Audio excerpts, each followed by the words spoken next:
Hello, I'm Kate Laycock, host of Inside Europe, the weekly current affairs podcast and radio programme from DW, Germany's international broadcaster. This week, we're taking a break from normal programming in order to make a space for grief. It does open something up, and you are able, I think, to imagine something different because it's no longer possible to deny that massive transformations are here. That's Sarah Jaffe, author of From the Ashes, Grief and Revolution in a World on Fire. She'll be my guest and guide this week as we explore what it might mean to look at global events through the lens of loss. If this is a topic that you find difficult, then do feel free to sit this episode out. For everyone else, welcome.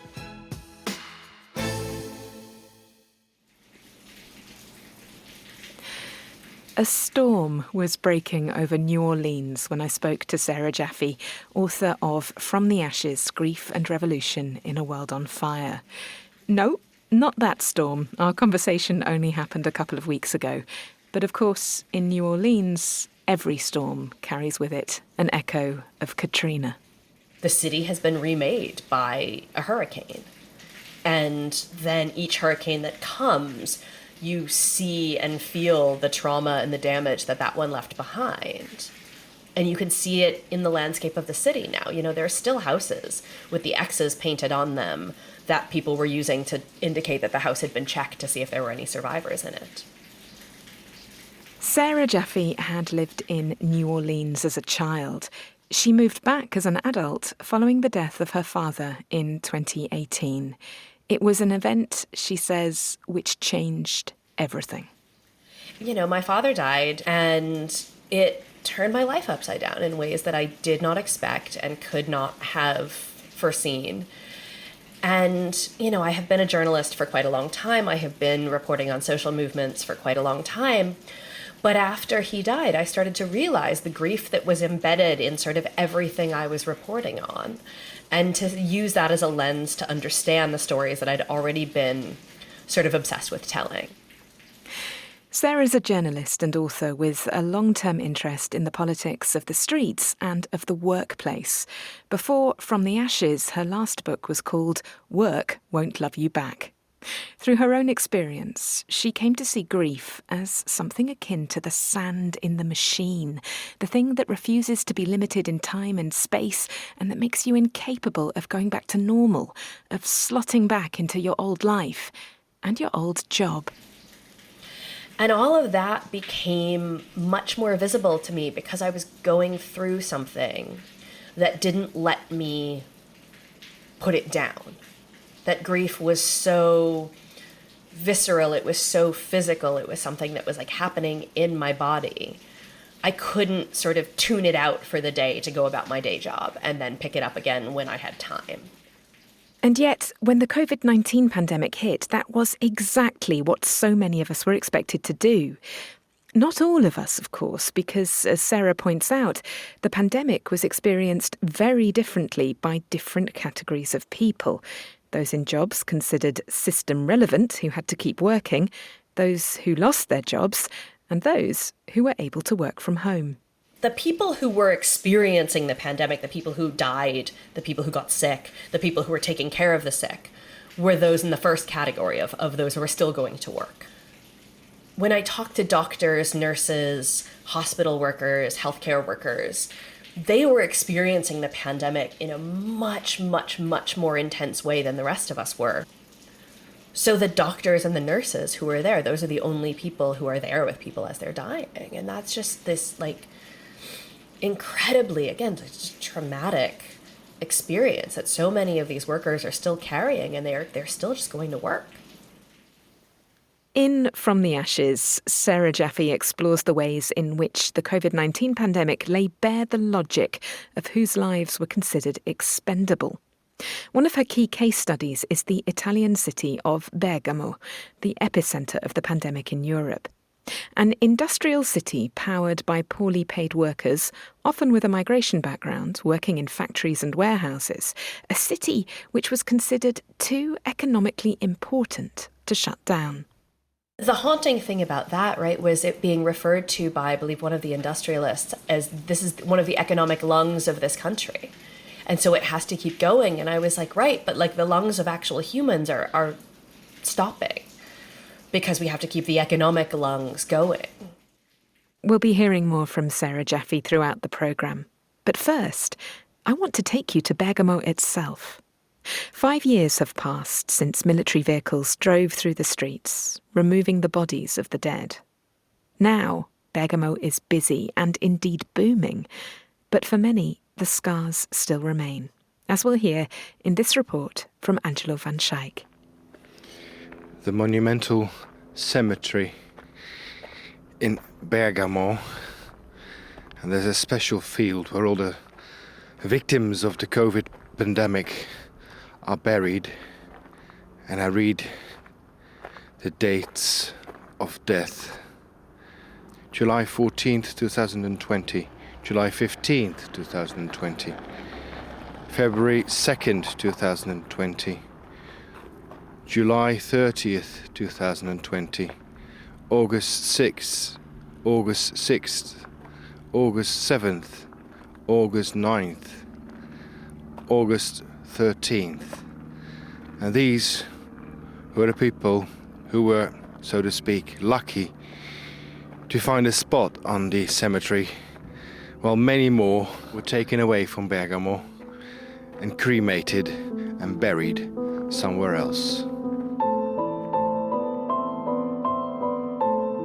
Like Consuelo, Locati's father. Ho visto mio papà l'ultima volta l'11 marzo e l'ho riabbracciato il 20 di aprile. The last time I saw my dad was on March 11th, and I embraced him again on April 20th in an urn. After my father died, I started to call all the crematoriums in different regions, and I found out he was taken to Florence. Mio papà era stato portato a Firenze. It's the early morning of March 18th, 2020, when a convoy of military vehicles take the first 73 bodies of COVID-19 victims away from Bergamo to be cremated in other Italian cities. The city's crematorium was working 24 hours a day, but couldn't handle the sheer volume of bodies. In the early weeks of March 2020, 60 to 70 Bergamaschi were dying of COVID-19 every single day. Giorgio Gori was the mayor at that time. I camion partirono di notte, con l'idea che di notte insomma sarebbero stati notati meno e che quindi non si sarebbe diffuso. The trucks left at night to avoid causing even more distress to the population, but they were seen by a Ryanair steward who lives on the street near the cemetery, who heard the sound of the engines, got out onto his terrace and filmed the trucks. He posted the video on social media and it went almost instantly viral. Finally, Italy and the world understood what was happening in Bergamo. The province of Bergamo, with nearly 7,000 official victims out of 1.1 million inhabitants, was the hardest hit area in the Western world during the first wave of the coronavirus in the spring of 2020. One of the reasons Bergamo was hit so hard is the omission to install a so-called red zone. Confindustria Bergamo, the powerful organization of industrial entrepreneurs, put pressure on the regional and national government to not close Bergamo immediately after the first COVID-19 cases were found. The province of Bergamo is one of Italy's most vital economical strongholds. It is too important to shut down, Confindustria argued. Lombardy's President Fontana and Prime Minister Conte gave in to the pressure. Workers in plants and warehouses were exposed to the virus without the necessary protection. Many of them fell ill and died. Il nostro paese non ha saputo e non ha potuto contenere la strage. Our government wasn't able to protect us from the tragedy that hit us in Bergamo because we didn't have the tools which we were supposed to have, like the red zone. E la zona rossa nella Bergamasca, il cosiddetto lockdown A local locale. lockdown, which was imposed before in other parts of northern Italy when infections were found, wasn't imposed because of economic reasons. Production was worth more than a human life. Che la vita umana conta meno della produttività. That's exactly what Francesca Nava states in her book Il Focolaio, The Outbreak in English. Nava is a journalist who was born and raised in Bergamo. During the pandemic, she decided to return home from Rome, where she works for the Italian public television. She stayed in Bergamo for 3 months in a friend's apartment by herself, far away from her son. Working hard, although sometimes work was impossible, as the emotional toll of what she had set out to document was so high. La bergamasca e i bergamaschi hanno pagato un prezzo altissimo. Bergamo has paid a high price. Only after the military trucks on March 18th, they decided to close everything, also the factories. Bergamo saved Italy, but I'm afraid those deaths were in vain. No lesson was learned. The Italian National Health Service is suffering from lack of investments. Che è in agonia. At the peak of the wave, more than 100 people per day died from the virus. Before the first trucks left the northern Italian city, the coffins were stored on 3 locations in Bergamo, one of which was the San Giuseppe Church in Seriate, just outside the city. Priest Mario Carminati recalls the enormous emotional impact. Io ho potuto uscire, ma ho potuto uscire per vedere dei morti. While everyone was at home, I could go out, but only to see the deceased, a lot of them. If I count the people that we welcomed here in the church and the victims in Seriate, I saw more than 500 dead people in 2 months. Around 200 victims in Seriate in 2 months, 150 in March, 50 in April, plus the 250 corpses here in the church.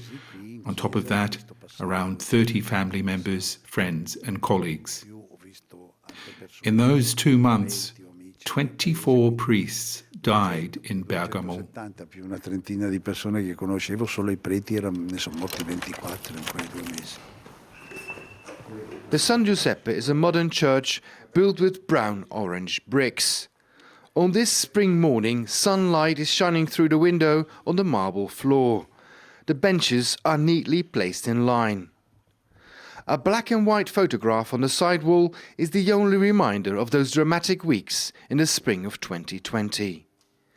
Of all the people he lost in that period, Don Carminati especially remembers one of his volunteers, who ended up in the intensive care of Bergamo's hospital. Era un sabato, mi ha telefonato un'infermiera dall'ospedale.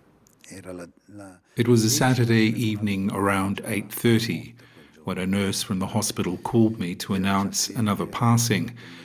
That was the 10th phone call that day with that kind of news. She said she had a message for me from Mr. Pio, who was one of the volunteers that worked here in the church. She wanted to tell me that he had passed. Before he died, he asked the nurse to call me to give a message to his wife, as he wasn't able to talk to her, to tell her that he always loved her. That was maybe the hardest part of the pandemic. People died alone. Morire ammalati, sentirsi soffocare e farlo da soli.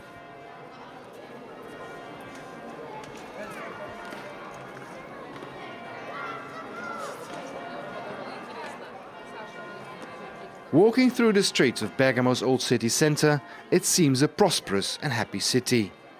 People are sitting on the terrace in the early spring sunshine, chatting and drinking coffee. Bergamo has bounced back from the pandemic, says ex-mayor Gori. E questo si è visto in tante espressioni. Banalmente si è visto. We've seen it in the economic figures. 2021 and 2022 were very good years economically. These are not the only parameters, but it says a lot about how the city reacted. It culminated in 2023 with the Italian Culture Capital project. We wanted to give the image of a city that's recovering, not a city that was on its knees. un orizzonte più esteso.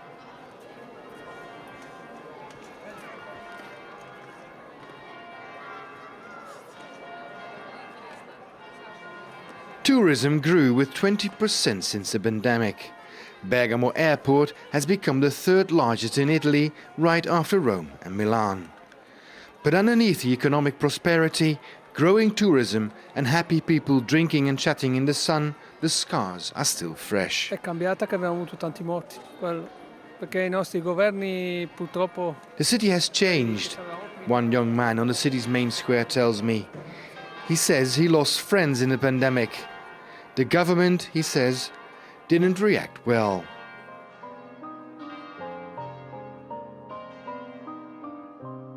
Almost every Bergamasco had been touched by the pandemic. So despite the bustling high streets and thriving street cafes, forgetting is difficult.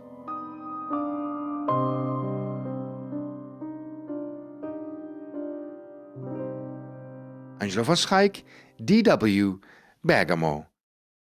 Bergamo may be booming, but the grief still remains. So what happens if it's not dealt with properly? Well, according to Sarah Jaffe, the answer to that question could have massive consequences for us all. The thing that haunts me from that, there are a few things that haunt me from that bit of reporting in that chapter, but one thing was Francesca Nava, who's an Italian journalist that I spoke to, she said to me, what's happened politically afterwards is people have voted for the politicians who said no more lockdown, because no one can guarantee no more pandemic. And that, I think, has been so telling of the shift in politics since COVID. This push to say, in some ways, that the cure was worse than the disease, that has been really something that has stuck with me when I think about the rise of Giorgia Meloni in Italy, but also Trump's return to office in the US, the rise of the far right across Europe, that it is this reaction to this moment of profound trauma that we have not dealt with. And that the answer of sort of look forward, not backward, has been so not up to the task of dealing with what we all went through. We'll be coming back to this idea later in the programme when we'll be looking at the impacts of deindustrialisation and the weaponisation of grief in the form of nostalgia. If you're listening to the shorter version of this programme via one of our partner stations, then you will still be able to hear all of that via our podcast feed. In the meantime, if you have a story of your own that you'd like to share with us, then please do get in touch via insideeurope@dw.com. This is Inside Europe. I'm Kate Laycock in Germany.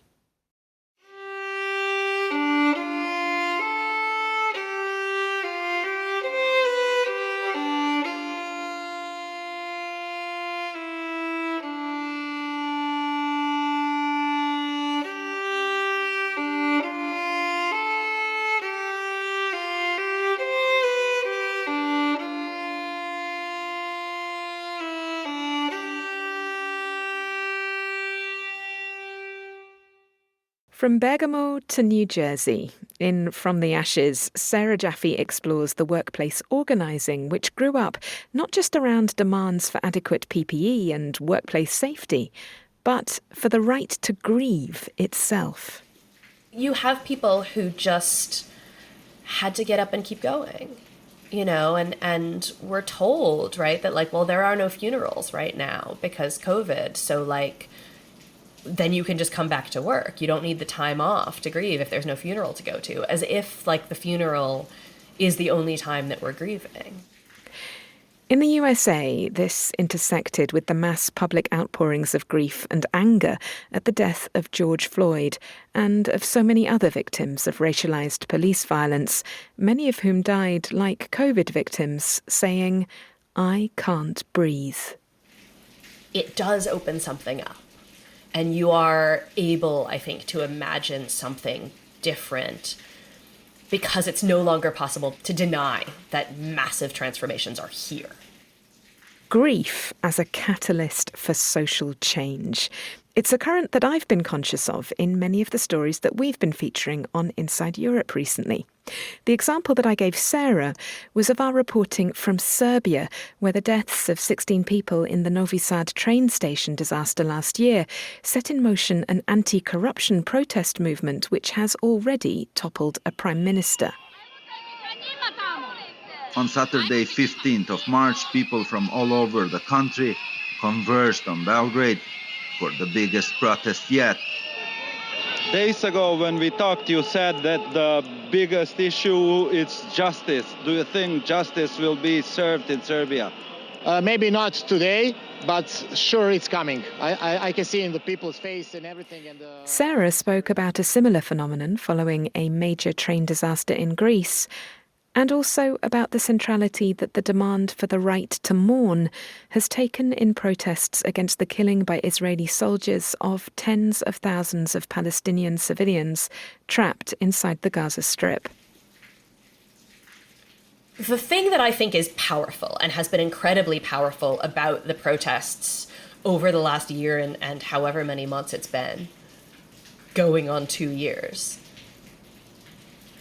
has been that people are saying we are going to grieve in public and we are going to come together and say, A, mourn for the dead and fight like hell for the living, which is a line from the labor organizer Mother Jones that has been used by groups like Jewish Voice for Peace in these protests, in these actions, to say, like, not in our names, right? That we will not actually allow Jewish grief over actual things that have happened to people who look like me.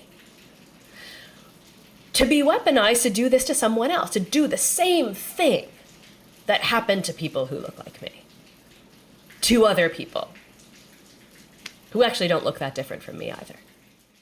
Sarah, who is Jewish, believes passionately in the universalism of grief.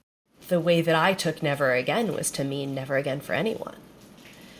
And that means that I grieve for mothers and fathers and children in Gaza as much as I do for people who look like me, right? It is not good enough to say that I should identify with the state of Israel because it was founded by people who look like me.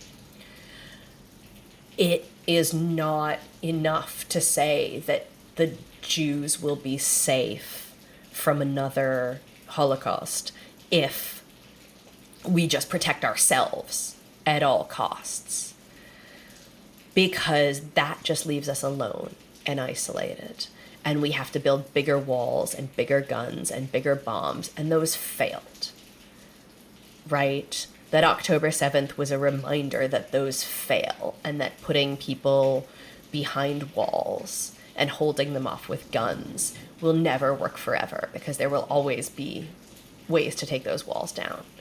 We will not be safe behind walls, whether it's Trump's border wall or the separation walls in Gaza. That we will only be safe if we recognize that everyone has to be safe.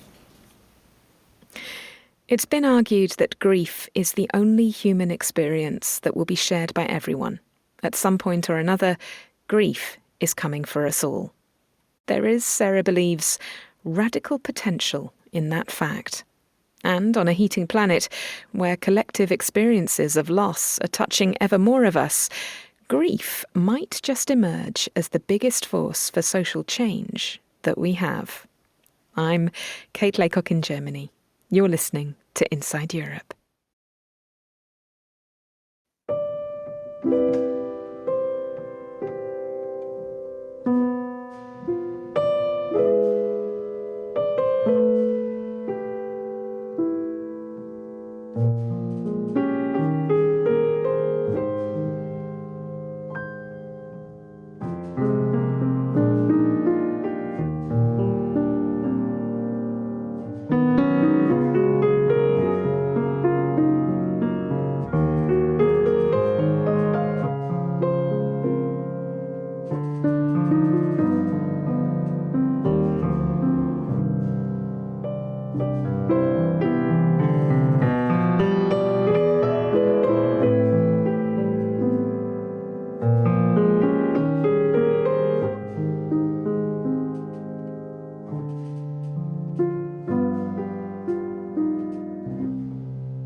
You're listening to Inside Europe, the weekly current affairs podcast and radio programme from DW, Germany's international broadcaster. In a break from usual programming this week, we're focusing in on the topic of grief and what it might mean to look at current events through the lens of loss. Not just personal loss, but collective, communal loss as well. That's it. I mean, I worked down pit. My father, he died of pneumoconiosis. He worked 40 years at the same pit. But he, at the finish, he thought that coal's had its day. Because of the dangerous nature of the work, mining communities have traditionally been no stranger to grief. Indeed, the close-knit forms of solidarity and cultural expression which grow up around them are often rooted in a shared understanding of death as well as of life. But what happens when the work that held that shared sense of identity together disappears? In the 1700s, Britain provided 85% of the world's coal. But now, finally, the journey is over. In October 2024, the last coal power station shut down as the UK pivots towards renewable energy. It's a change that has to happen, but at what cost and to whom? In this specially commissioned feature, environmental journalist Dan Ashby takes us on a journey deep into what is arguably the most significant industrial change of our lifetimes. It's a working man I am, and I've been down underground, and I swear to God if I ever see the sun, or for any length... Deep in the Welsh valleys, a group of gentlemen are singing their hearts out. It's a working man I am, and I've been down underground. This is not a theatre school. Instead, these men learn to sing down a mine. Male choirs like the Maesteg Gleeman are part of tradition here in Wales. But in this quiet working men's club, between beers and fizzy pop, you'll find a sadness behind the music and a warning for the rest of Europe. The pits are finished, the finance is gone, and the brass bands are gone, aren't they? You used to look in this, you'd walk up not far from the street and look at 3 pit head gears. The wheels turning on 3 pits, 700, 1,000 working there, 800 working there. Where's all those jobs gone? Where are all those jobs gone? And they finally closed the hole. How does Europe rid itself of coal in a fair way? Britain has already done it and bears the scars on its back. So what can Europe learn from our mistakes? Here we go, road to Aberdare, getting higher, higher and higher and higher. In this documentary, I'm travelling the UK to find out. And from Welsh choirs to English towns, everywhere I go, I see the marks of that story. Cliffs going up and road upon road of miners' cottages.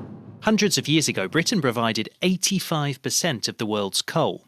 It's no stretch to say coal built the Industrial Revolution. So I'm driving back in time to understand what we've lost.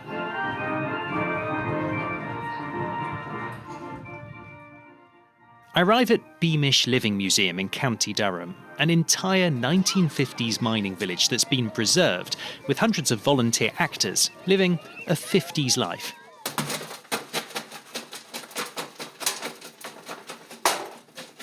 But pop in to the miners' cottages and you'll find a roaring coal fireplace. It feels lovely and traditional, doesn't it? Yes. I can see why they say it was the centre of the home, because now I see the full fireplace in its full glory. It is quite something. It absolutely is. I mean, you would do everything on this fire. If you didn't have this range, then basically you couldn't do your daily chores, because without the range, you've got no food and no hot water. So, of course, I didn't think of the water, drying clothes. I just saw it as heat. Yeah, of course. Yeah. The point is that coal was, and still is, much more than a black rock. It shaped the way our homes are built, our culture, even gender and psychology. And if Europe wants to close its 150-odd coal mines, not to mention ending coal imports, a good start is to fully understand what coal means to coal communities, as John Kindlysides, a historian from the museum, explains. We shouldn't bury our heads in the sand and deny that we use coal. We should celebrate the fact that this part of the region was built on the coal industry, and a lot of our towns and villages wouldn't be the same, wouldn't in a lot of cases exist without coal. Yeah, it is. It's a very emotive subject. Any ex-miner, they all mourn the loss of the coal industry. It was an industry where there was a huge amount of camaraderie, and I think that's what most miners miss. It's not the actual digging the coal out of the ground. It's the life that went with it that they miss. That sense of pride and loss has often gone undervalued. So I started underground in 1985. Professor Keith Gildert is one of the country's leading coal history experts, and he says Europe must learn that lesson from the UK and make sure the world of coal miners and environmentalists mix. If you look at environmental politics, it's been a predominantly, I kind of be careful with the term, but it has been predominantly a kind of middle class pressure group type movement. These would be kind of two different worlds. So I think, yeah, there is. I mean, there has been this kind of lack of conversation between the two. That two-world mentality meant that Britain's closure of coal was at times confrontational, even brutal. He knows that this strike, started by manipulation of union rules, has been maintained by violence and intimidation. Margaret Thatcher, the Prime Minister most associated with killing coal, her government closed more than 100 pits in a few years, sparking the iconic 1984 miners' strike. Hands up vote, unanimously, to go on strike as from Monday morning. I've arrived in South Yorkshire with ex-miner and ex-striker Alex Matheson. We're walking around the edges of a new housing estate, but this was once the fields of Orgreave, where the strike reached its climax. Even now, as we've just passed the 40th anniversary of that day, it's still raw. This is the first time that Alex has been back. So there were people on the field physically fighting each other, policemen and pickets. There were missiles being thrown. But I've never seen ever in my life as much brutality from the police. My heart were in my mouth that day because I had to run, and I could run at that time, and I had to run. Since there were no way, and I kept looking back to see who were near me, and all I could see were miners falling to the ground. And when I walked through the door, I'm a bit tearful now. Frightened me, honestly. That day, wow, heart were up here.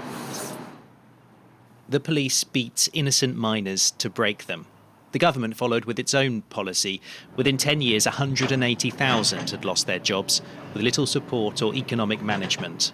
Decades on, the same areas of the UK still suffer intergenerational poverty, and communities remain divided.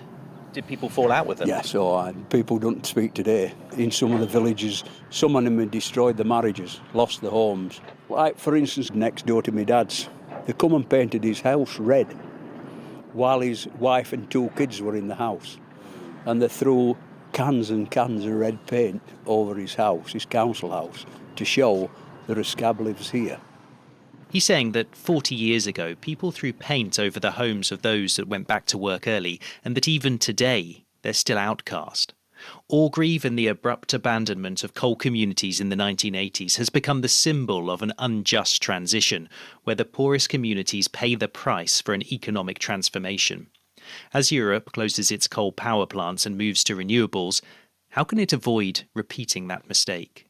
The good news is that already the EU has learned from the UK. The transition will be more planned, and there's funds to help coal workers transition to other industries. But Boya Hoygaard at the Carbon Trust told me there's still a risk of division. Those communities have a greater voice and a greater impact, but it still has a tendency for the coal mining communities to align to a certain political party, and therefore the impact on when the opposite political party is in power, you can still see that. So that's something to avoid. And I guess if you don't get the just transition right, you often get frustration at energy policies, climate policies, as an expression of that. So just transition within Europe has to be central, otherwise it won't work. Without popular consent, without bringing people along in general, then the energy transition will be slowed down. So the big challenge for Europe is to try to keep its coal communities engaged. Simon Evans is from Carbon Brief and recently visited Germany's eastern coal region and says climate policies are often unfairly blamed for economic pain. The population there has plummeted. The sort of sense of economic opportunity and employment is kind of slipped away. People just have left simply because there are no jobs, there's no opportunities. And that's actually really nothing to do with climate policy. It's nothing to do with the transition away from coal. It's just part of a wider shift that's been happening for entirely different reasons. There are some answers that Europe can find in the UK to all these difficult problems, not least in how the UK managed coal's decline from the noughties on. And that came down to setting a deadline and having a vision. We're now standing in my office looking out across... That's Graham Miller, the former council leader of the British city of Sunderland, showing off the view from the council building. It's a great spot. You can see the whole city. Over there where you can see the wind turbines, that is Nissan, and that is where the microgrid is going to go. So we're going to see a massive increase in the number of wind turbines and, of course, the solar panels which will be on the ground, giving Nissan an Envision. Sunderland was built on coal and shipyards, but it's been voted one of the top cities in the world for climate ambition. That's in part because the UK legislated to phase out coal and subsidise the renewables market. Now Sunderland is planning to make its own electricity from wind and solar panels and to be carbon neutral by 2040. But what you can see across to my right is the 3 Gen 2 tower blocks that are now using heat-sourced water to heat those buildings rather than having gas boilers in them. If you can see cranes, you're doing things. That's what people expect. He believes that going green will bring money and jobs into Sunderland. And actually, being built on mines, because of all the water they hold, is an important part of the plan. The water down there, if the ground conditions are right, it's about 68, 70 degrees, which is absolutely brilliant for heating houses and keeping everybody warm with a good source of hot water. And on the issue of taking the community with you, have a listen to whether the people of Sunderland want to go back to the Black Rock. No, not in 100 years. Dirty, terrible working conditions, dangerous, not paid anything like enough.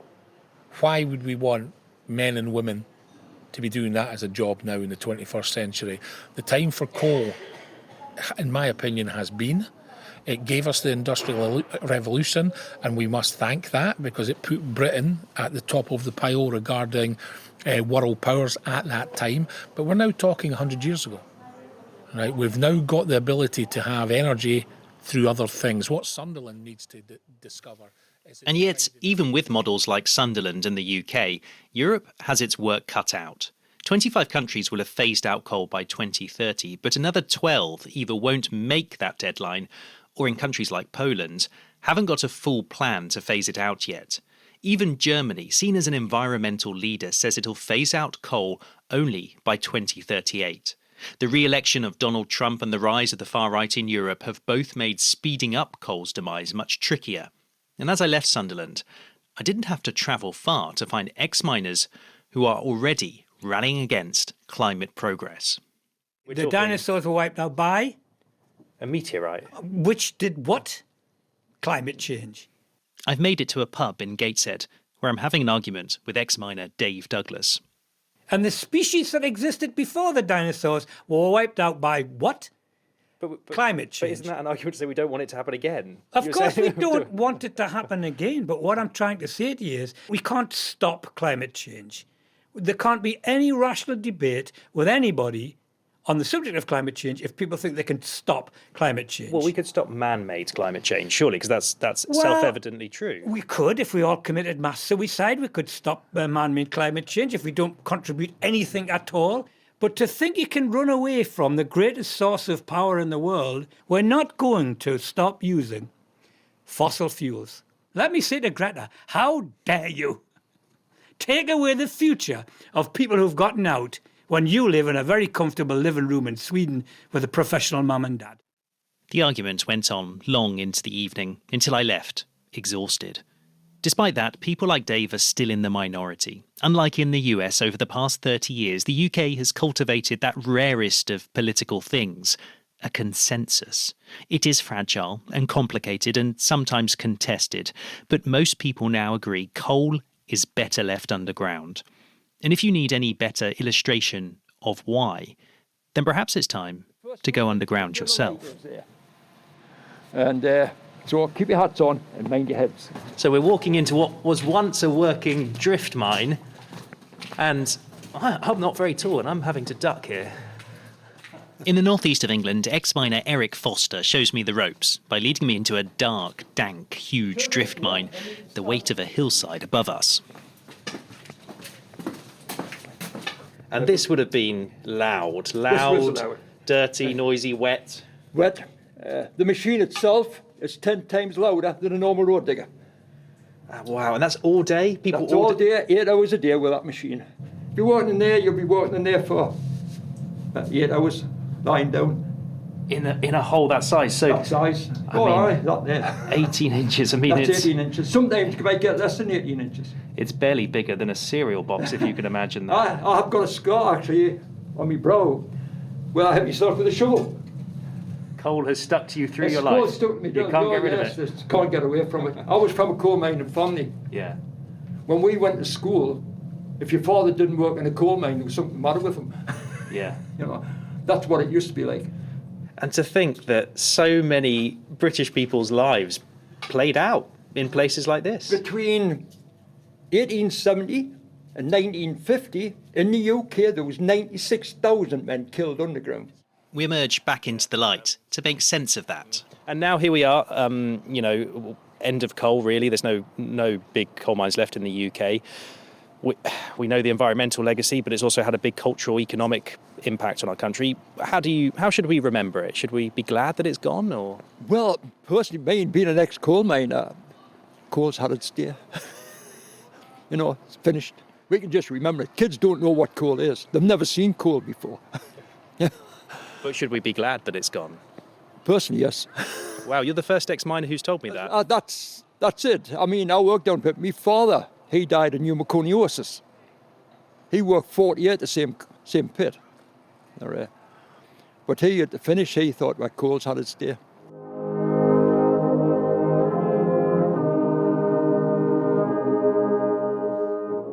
Today, coal's legacy in British life is both fading and instrumental. You can see its legacy in pubs and cities and so much culture. This journey has taught me that legacy is bittersweet for so many. It underpinned the Industrial Revolution and these kind of rich, vibrant communities that have built their own cultures.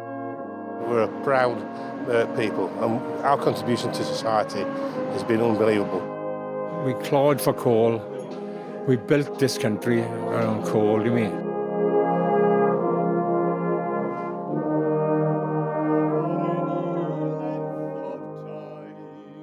I can hold it in my mind. I never again will go down underground. So the question for Europe is whether it can pull off its own green transformation without leaving a legacy of pain and loss in its wake.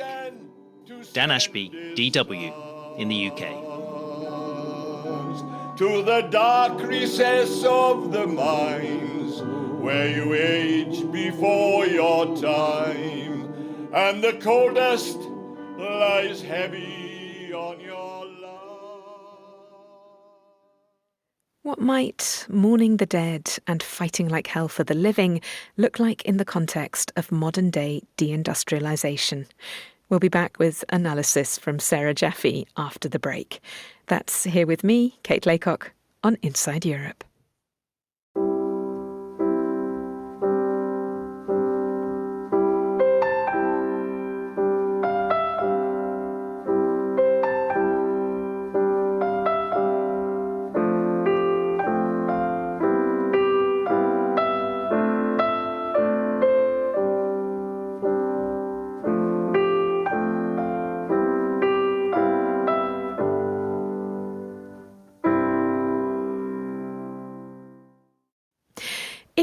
tuned into Fox News lately, then you are sure to have encountered the idea that deindustrialisation is directly linked to a supposed loss of masculinity, or at least masculine purpose and dignity.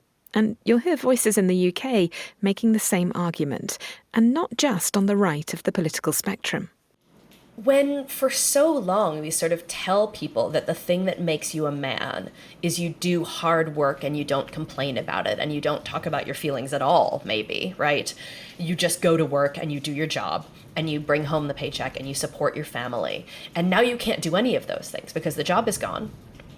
The job you have in place of it is not that kind of work and it doesn't support your family. All of these sort of bricks in the wall of what it takes to be a man, and particularly a working class man, that's gone. And again, sort of like the people are voting for who said no more lockdown because they can't say no more pandemic. They are voting for people who are saying we are going to restore gender roles.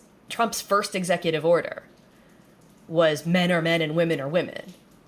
The thing that nobody's offering is good jobs, right? Donald Trump is literally trying to dismantle union rights in the US. Union rights were what made those jobs decent in the first place. They are literally making jobs worse, but promising that they will bring back gender by executive order. Bring back traditional gender roles, bring back the combustion engine, bring back manufacturing. Somehow, these things have all become confused in public discourse, and that's on both sides of the Atlantic. It's a phenomenon that has got Sarah Jaffe thinking of Sigmund Freud's essay on mourning and melancholia.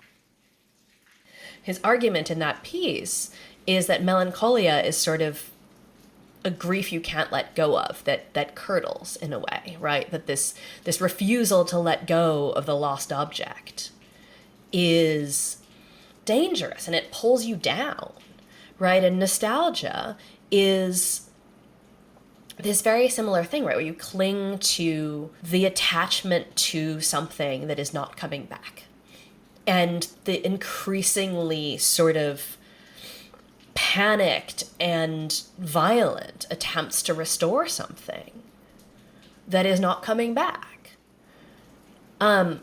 That is, I think, at the core of so much of, Make America Great Again, right? What do they mean by great? What is the greatness that they are going to restore? If we look at Trump's first executive orders, it is masculinity and whiteness, right? It is getting rid of the immigrants and it is restoring traditional gender roles.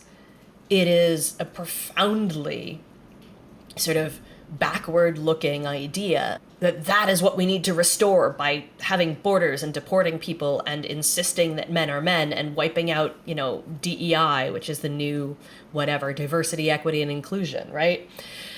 That sense of, of sort of cleansing, frankly, to a view of something that was the way we never were, and B, even if it was, that way of being set the planet on fire.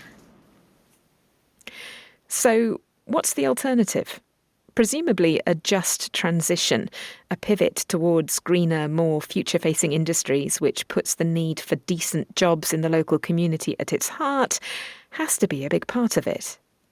But, as anyone who has ever experienced deep loss will tell you, before you can move on and remake your life into something new, you first have to allow yourself and be allowed by others to grieve. In Mourning and Melancholia, Freud is arguing that the work of mourning is sort of to systematically detach yourself from all of these memories. And I was like, but that's not what's happening at all. Rather, I'm grappling for a future that I can't imagine. And often, Sarah believes, that future is to be glimpsed in the relationships that develop when we come together to express our shared pain. This is what happened in the UK during the miners' strike in the 1980s, when a group of London-based LGBTQ activists turned up in a mining village in Wales to offer their support and their recognition of the parallels with their own experience of police brutality and media stigmatisation. It's a story that you might recognise if you've seen the movie Pride. I think everybody should watch. It's incredible. It will just make you feel good about the world. Even though the miners lost, right? They were facing something that actually, federal workers who are facing Donald Trump right now are facing, which is it's very hard to win a strike when what your opponent wants is to fire you. And, some of the people who were involved in Lesbians and Gays Support the Miners were from mining communities, right? They were from industrial communities. Michael, who I spoke to from LGSM, right? He was from the north of England. He was from an industrial area. This was not just parallels. These were their communities in some ways. And they had left those communities because there was no place for them there. But that solidarity, and again, it was material, right? They started out just, taking buckets and wandering around London and collecting money for the miners. And then they reached out and they found a particular miners, union branch in Wales that would take their donations, and they went there and they said, we don't want to just send you money from afar. We want to show up. We want to be in real connection with these people. And the movie ends with the fact that the miners' union was the first major union in Britain to come out and support LGBT rights, right? And to say this community showed up for us. They taught us stuff about ourselves that we didn't even really know, that changed the way this entire union understood gender, right? The questions of deindustrialization are so often around masculinity. And I found it really, really interesting to talk to people who had just had their ideas of what, masculinity and relationships and care looked like changed by this exchange between these two groups of people. As my conversation with Sarah Jaffe draws to a close, I'm reminded of a line which I think comes from Rebecca Solnit, another US author whose thinking has been profoundly influenced by the experience of New Orleans in the aftermath of Hurricane Katrina. When things fall apart, we fall together. The relationships that I have in my life now are deeper and more profound and more trusting, and that's occasionally terrifying to me, that these people who love me have seen so much of my vulnerability. It's been terrifying to me, as I said at the beginning, to be this vulnerable talking about this book. But it's also been just a tremendous gift to imagine that we can keep expanding this outward, that we can keep taking care of each other, that this could be the way we think about the world, rather than dog eat dog, every man for himself. Sarah, I think the rain has stopped. I think it has. Thank you so much for talking to me. Yeah, thank you. This has been great. My thanks to Sarah Jaffe, author of From the Ashes, Grief and Revolution in a World on Fire, for being my guide during this Inside Europe special on grief and what it might mean to look at current events through the lens of loss. Thanks also to Angelo van Schaik and Dan Ashby for their contributions from Bergamo and former UK mining districts, respectively. If you have any thoughts or experiences that you would like to share on the ideas that we've been exploring in this programme, then please do get in touch via insideeurope@dw.com. And if you need support, then please do reach out to the relevant organisations in your own country, or even just a friend. Our producer this week was Sam Baker, and our sound engineer was Gerd Georgi, with additional support from Christian Steter. Inside Europe is brought to you by DW in Bonn.